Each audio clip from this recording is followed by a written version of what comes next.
Good afternoon. Ayan, dumating ng aking parcel na bituon herbal oil. Ayan.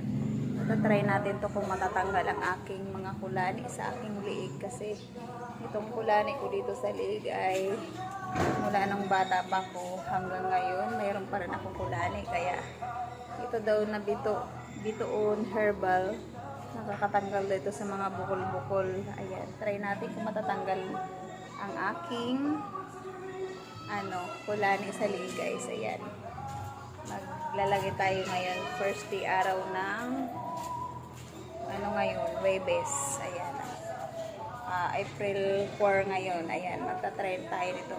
Pag nawala ang aking mga kulani sa liig, ayan, miracle talaga siya. Pero yung aking kapitbahay, ayan, naglagay nito mga wala pa isang linggo, lumiit ang kanyang sa liig, bukol yung kanyang wither. Ayan, ito lang ang pinahid niya, guys. Ayan, pero sinasamahan niya rin uminom ng herbal na, ano ba yung herbal na yun? Nakalimutan ko na.